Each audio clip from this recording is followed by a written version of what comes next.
black, broken, almost fragile in appearance. Grenfell Tower's 24 stories stand tall against the bare sky that surrounds it. Miguel Alves stares up at the 13th floor, his face falling as he points out his home, now hardly recognizable. Empty spaces highlight where windows were once fixed. On the windowsill sits what he says look like the remains of vases, but without the flowers he used to tend. Gone are the small treasures from raising his family of 4. Alves recalls how he would stare out of these windows, rather than up at them, looking down on the neighborhood as he stood his kitchen. It was my palace. I was happy there, Alves said. Now, life has become a surreal sequence of events, a haze in which he and his family simply push through in hopes of moving on and rebuilding their lives. It's like a dream that I didn't wake up from yet, the 49-year-old said, but he also feels lucky, because his whole family managed to escape the inferno that destroyed the building and killed scores of his neighbors. A lot of people, they didn't have my luck to come out in time, and I feel for them, he said. The fire, which started on June 14 in a refrigerator on the 4th floor, has claimed at least 80 lives, according to the UK's Metropolitan Police. Blessings of Fateh. The night of the fire, Alves and his wife, Fatima, had dinner with family members visiting from out of town, something that was unusual for them. They returned home about 1 a.m. just as the fire began, and shared the elevator with someone who just happened to press the button for the 4th story up. As the doors opened, they saw smoke seeping into the hallway from the burgeoning blaze. Sending his wife back to the car to get his phone, Alves walked up the remaining 9 floors to his apartment and collected his 2 children, Thiago, 20, and Inez, 16, to get them all outside, just in case the fire grew worse. They now believe the events of that night were a miracle, with fate ensuring that they saw the signs to make an early escape. They escaped with just a phone, his son's wallet and his daughter's school notes. She went on to take her exam the next day, but now, 3 weeks later, it hurts coming back to his home, he said, seeing his former palace destroyed. It's difficult to cope, he said. Despite the pain, Alves comes back every day, he admits, on autopilot mostly, having returned here every day for the past 19 years. It's automatic. The first thing I do is come around here. It's still my home. Life in limbo, leaving the tower behind. Alves goes to his current home, a small hotel room. His family resides here with more than 10 other residents of the tower block, while the local council government works to rehouse the hundreds left homeless. Alves has lived here for just over 2 weeks, sharing a room with his wife while their 2 children sleep in a room on another floor. We need to feel as a family, he said. To talk to our kids, we have to ask them to come to our room or we go to their room, and that is not ideal. Just a few clothes fill the wardrobe and a small suitcase that sits on the floor.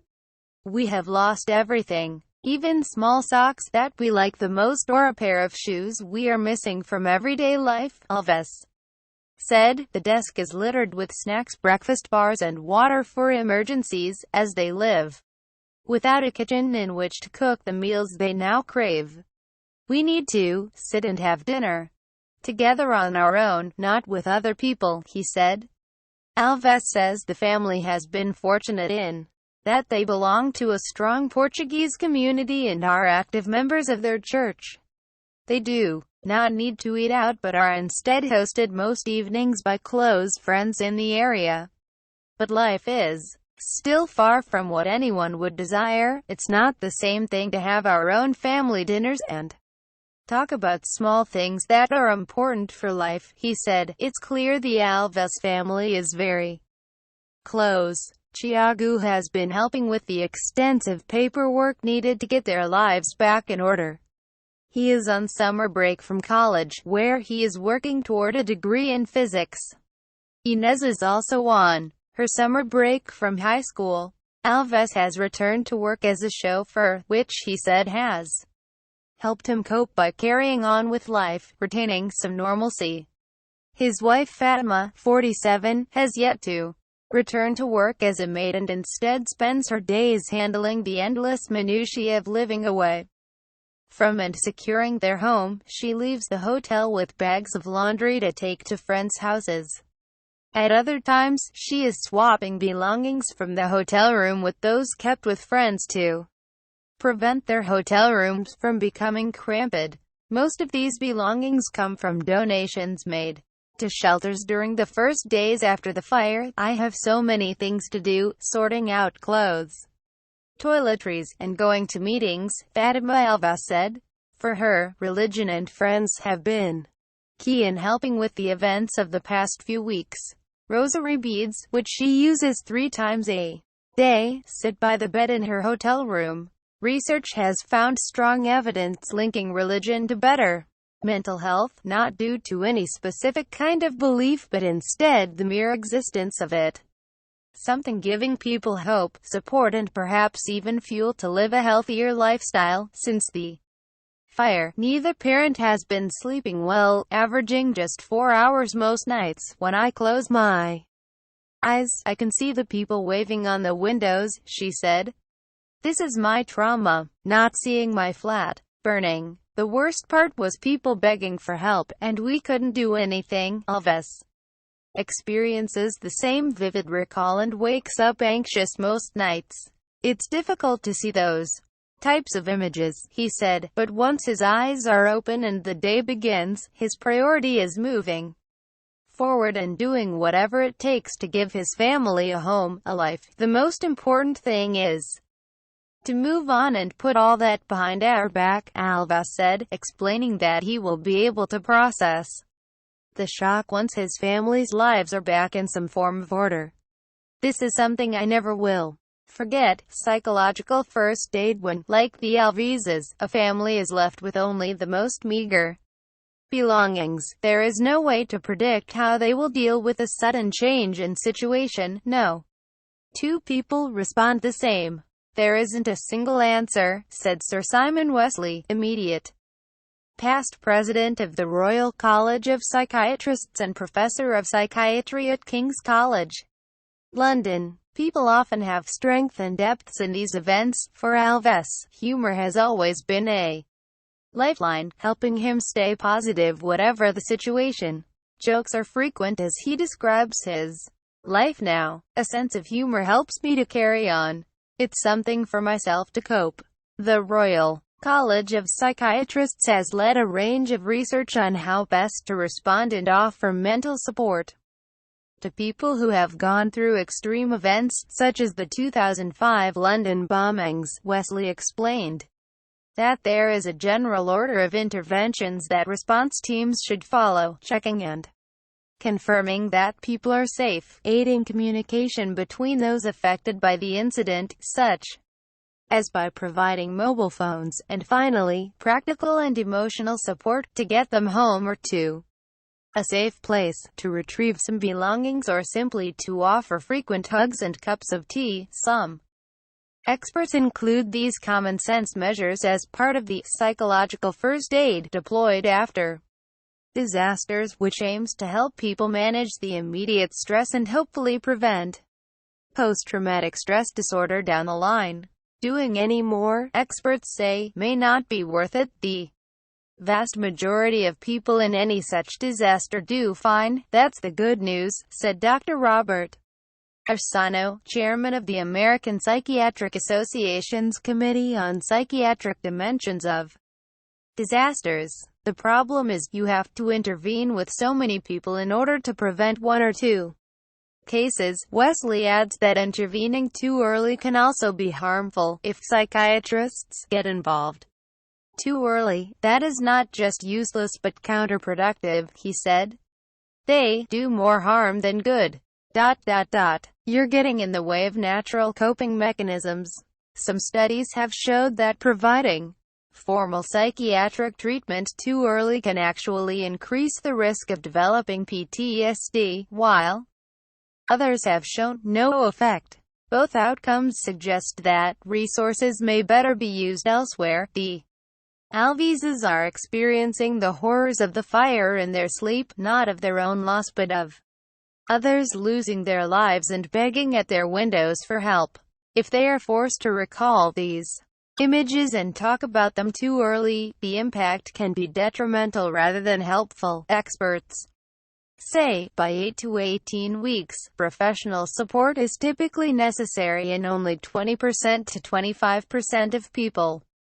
Wesley said. However, he adds that the anger and bitterness associated with the Grenfell fire, and that it could have been avoided, could lead to greater numbers needing more long-term help to recover. The fire is suspected to have been stoked by the building's flammable exterior cladding, which was used to cut costs during a recent refurbishment of the building. They will have more prolonged grief and complications, he said. People are more likely to need professional support if they have a history of mental health problems, if they live in isolation and therefore lack social support, if they're left feeling bitter or angry, as is the case with Grenfell, and if they are feeling guilty that they didn't help or save someone when they could have, according to Wesley. For those who do suffer prolonged trauma, it's crucial that someone notice and make treatment available. Arsano added, there's substantial numbers of people that have problems that can extend over a long period of time, he said. PTSD can become chronic and enduring. Lessons from past survivors. Going back to a routine is one way to normalize after a major traumatic event and help people regain the lives they have lost, particularly in children. Orsano said, this is what the Alves family has done. Despite living out of a suitcase, Thiago is about to start an internship, and Inez makes sure to see friends over her school break. Previous disasters in which people have lost everything carry the stories of millions who have been there before and managed to make it through, but they all began with a moment of limbo. You wake up in the morning, and it takes about 15 or 20 seconds. And then, this sort of pall of depression reclaims you because you realize, oh, yeah, all my stuff is gone. Blake Bailey, a writer and survivor of Hurricane Katrina, said in a 2009 interview with NPR, in 2005, Katrina struck 5 southern states, killing more than 1,800 and leaving thousands more homeless. Bailey, now 54, and his wife and daughter packed up a few clothes and a laptop. But everything else was gone, he told CNN. He used to live with his family in New Orleans, having relocated there just 2 months before the storm, but now lives in Virginia. The damage left him in debt, fighting with home finance companies for years after he had lost his home, his stability, and his memories, such as photo albums from his wedding. You don't have the same morbid attachment to your things ever again, he said. Arsano agrees, we have a whole picture of the world of grief, but it's usually around people, and we don't talk often about the question of the loss of significant items that anchor us to our life. For Bailey, his salvation was that he had a major project to focus on, a biography of American writer John Cheever, which he published in 2009. I really dug in and used every spare second I had to work on that book, he said. Disasters bring some victims closer together as a family and a community. My kids were devastated during that time. I just focused on how to handle the trauma that they had, said Kitchi Ortega, a customer services representative in Manila, Philippines, who survived Typhoon Ondoy, also known as Tropical Storm Ketsana, in 2009. She added that her family became closer after the storm, as did her entire neighborhood. Her home was destroyed in the typhoon, which killed more than 400 people and caused more than 70,000 people to be evacuated from their homes, according to the National Disaster Coordinating Council in the Philippines. Anytime, anyone can leave you, Ortega said. I made sure that I support everything that they do after that incident, because I don't want to regret anything. Orsano explained that traumatic events can change lives for the better, an outcome known as post-traumatic growth. This could eventually be the case for the Alves family, although Tiago and Miguel bicker more over all the paperwork. The son has also seen a nervous side to his father, a side he wants to help. A family united, we're stronger than ever before, Tiago Alves said. The tragedy has helped us be more united. His father agrees and hopes that once their shock subsides and they begin registering what has happened to them, they will have more security regarding their future. Before, we looked at life as whole. Now, is one day after the other, said Alves, who just wants the uncertainty surrounding his life to be over. Now, what we want is just a new house and to carry on our lives without being anxious of the future, he said. It's important to put everything behind us and carry on with our lives, but Wesley warns that experts will need to reach out to the family in a few months, just to ensure that they are okay and coping with reality. There is potential risk of psychiatric disorder, he said. Putting everything behind you is not always the best in the long term.